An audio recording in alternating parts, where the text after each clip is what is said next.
Fato é 60 gramas. Chegando pesado, análise raiz, papo reto, quadrado. Da Gávea ao Maracá é pressão o tempo inteiro. Camisa rubro-negra, sangue quente e verdadeiro. Tática afiada, visão de drone no céu. Do ataque ao gol, cê vê tudo num papel. Linha alta, marcação, já sufoca na saída lateral. Infiltrando bala, cruzando a avenida. Saga de ferro, maluco treme no sinal. Quando o contra-ataque vem, é cortejo brutal. Aqui é Flamengo, aqui é o rolê da nação. Fé 360 é um degrau, a verdade na cara sem perdão. Do banco ao gramado, o jogo não para, é vendaval. Se inscreve, ativa o sininho, compartilha na moral, porque aqui é Flamengo.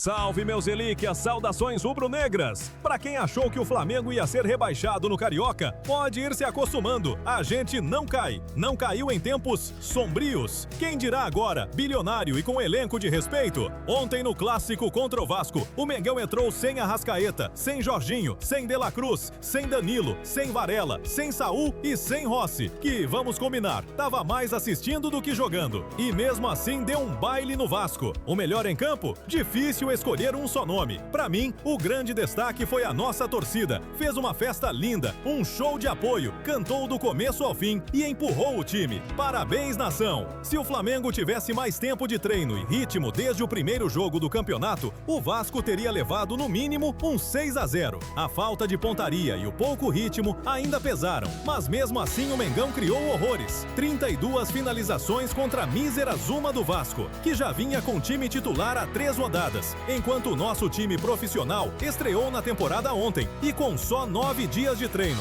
e entregou intensidade, qualidade, criação, vontade e raça pra caramba. Destaques individuais? Emerson Royal fez uma partidaça. O jovem Daniel Salles, que foi improvisado na esquerda e se saiu muito bem, apesar do medo inicial de erro crucial, que poderia prejudicar o garoto. Por estar fora da sua zona de conforto, ele mostrou personalidade. Carrascal jogou muita bola. Cebolinha e Plata foram sólidos, entregaram o que o time precisava. Uma vitória para espantar energia negativa de vai ser rebaixado e calar a boca dos antes que sonhavam com nosso tropeço. Nos últimos 9 anos, o Vasco venceu o Flamengo só 2 vezes em 35 jogos. Ontem, o Mengão se impôs do início ao fim, encurralou o Vasco e não os deixou passar do meio-campo. O que esperar dessa temporada? Se com apenas 9 dias de treino já mostrou esse nível e com reforços chegando, a disputa interna vai pegar fogo. Vitão estreou bem, Pulgar e Everton Araújo foram ótimos, Endriel ainda não jogou e talvez Paquetá venha por aí. O Flamengo tem tudo para fazer um ano melhor que o passado. Mais entrosamento, mais opções e mais fome. Estamos vivos no Carioca. E como é bom ganhar do Vasco. Ah, mas o Carioca não vale nada? Vale sim, pô. É rivalidade, é orgulho, é tradição. Uma vitória que coloca o Mengão na frente e mostra que gigante não cai. Verdade seja dita, a vida é como ela é e o Flamengo é gigante.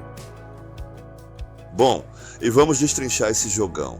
Naquele pique, vem comigo. O Flamengo começou a partida com Rossi, Emerson Royal, Vitão, Léo Pereira e Daniel Salles na defesa.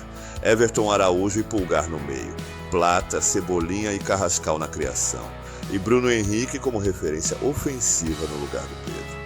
O Vasco teve como principal mudança a ausência do Ryan, vendido, dando espaço ao Gabriel, promessa da base que iniciou o jogo. No mais, era basicamente o mesmo time que foi finalista da Copa do Brasil, o que deixa claras as ideias que seriam colocadas em campo. O Vasco tentou executar aquilo que já é sua identidade.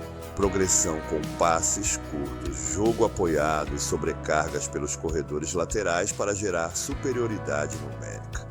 O Flamengo, por outro lado, ela se organizou justamente para neutralizar essas intenções, alternando muito bem entre pressão individualizada e pressão por zona, sempre com alto nível de compactação. Logo nos primeiros minutos, o Vasco até conseguiu explorar as costas do Emerson Royal, com o André acertando a trave em lance impedido. Depois voltou a tentar sair jogando curto, atraindo a pressão rubro-negra para atacar o espaço às costas da defesa. Em outro momento, o Gabriel avançou pelo lado do Daniel Salles, o Rossi saiu bem no lance e a finalização foi para fora. Esses foram basicamente os únicos escapes do Vasco. A pressão do Flamengo foi determinante. Os atacantes se comportaram como verdadeiros monstros, fechando linhas de passe, forçando erros e impedindo qualquer saída limpa. Isso gerou um domínio territorial enorme. Ainda no primeiro tempo, com o placar em 0-0, o Flamengo teve 83% de posse no campo ofensivo, rondando a área adversária de forma constante.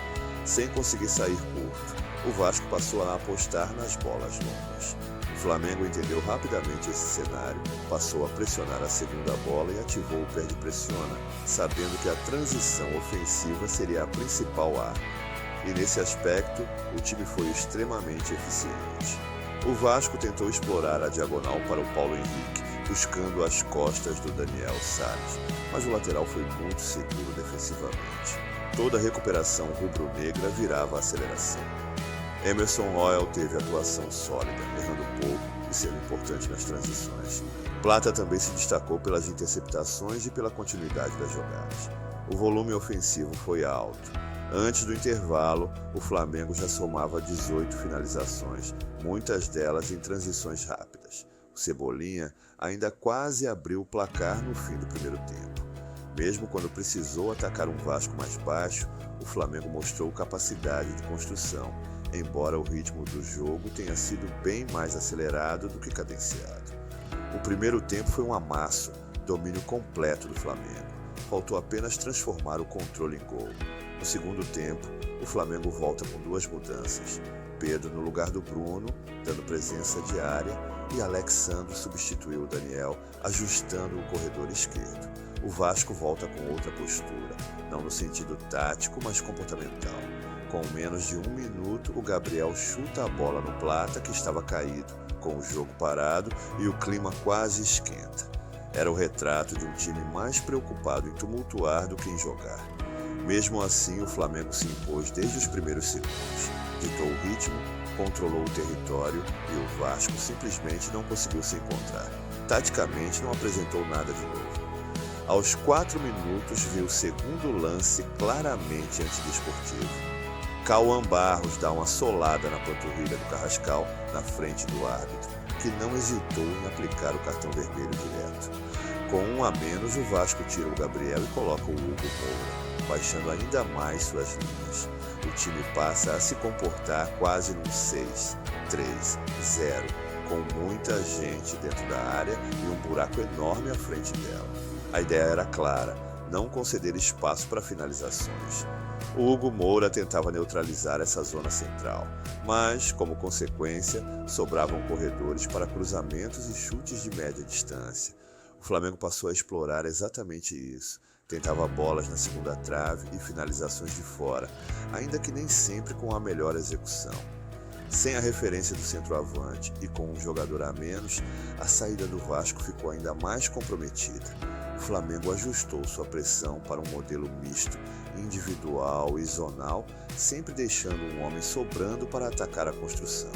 Então, o Felipe intensifica a pressão, sobe essa sobra para o meio e o Pulgar passa a ocupar esse espaço com inteligência. Resultado: o Vasco ficou completamente sem meios de progredir. Bola recuperada atrás de bola recuperada, sempre perto da área adversária. O jogo virou um amasso ainda maior. Em uma dessas recuperações, o Pedro acha um passe genial que quase deixa o Carrascal cara a cara com o goleiro. Em outro intervalo de cerca de 30 segundos, o centroavante dá 2 passes absurdos que geram 2 chances claríssimas de gol. Não entraram, mas escancararam o domínio rubro-negro. Sem conseguir disputar, o Vasco passou a rifar a bola. Não tinha posse, não tinha transição. O Flamengo então insistia em 2 estratégias: cruzamento na segunda trave ou chute de fora da área. E foi assim que saiu o gol. O Léo Pereira, com espaço, cruza na segunda trave. O Royal ataca o espaço. O Piton desce para cortar e a entrada da área fica completamente exposta. O Hugo Moura acompanha o Pulgar e o Carrascal fica livre. O meia finaliza de primeira e marca um golaço, o gol que decide a partida. Um jogo que poderia ter tido mais gols. Não fosse a falta de ritmo e pontaria naturais do primeiro jogo dos profissionais na temporada, o placar poderia ter sido uma goleada histórica no Maracanã. Oi, nação! Saudações rubro-negras! Como vocês estão vendo, aproveitei esse período em que ficamos sem equipamento e impossibilitados de gravar para dar uma cuidada no corpo. E já deixo aqui meu pedido de desculpas por esse tempo sem vídeos. Sobre o jogo, já é rotina para o Flamengo vencer o chamado Clássico dos Milhões, que na minha opinião já ficou ultrapassado, porque o Mengão já é bilionário faz tempo. Mas o contexto era pesado. Uma derrota poderia até colocar o Flamengo em situação de risco na tabela.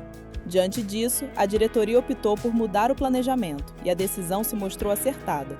O Flamengo hoje se coloca numa condição muito boa para chegar forte na reta final do Carioca. O Vasco achou que iria enfrentar um sub-20 fragilizado pelos últimos resultados. E aqui vai até um desabafo, porque muitos não sabem ou se esqueceram que nosso sub-20 é o atual bicampeão mundial. Mesmo assim, é um time que passa por mudanças. Muitos jogadores saíram, o treinador chegou há pouco tempo e está implantando um modelo de jogo igual ao do profissional. E isso, galera, não acontece da noite para o dia. Se até nosso elenco profissional, cheio de jogadores consagrados no futebol mundial, campeão de tudo, sentiu dificuldade nas transições de 20 até 24, palavras do próprio Felipe Luiz quando ainda era jogador, imagina a base, que ainda está em formação. Então calma. Crítica pesada é para os profissionais se faltarem vontade, entrega e compromisso. Os meninos podem até não ter vencido todos os jogos, mas vontade nunca faltou. Isso eles sempre mostraram.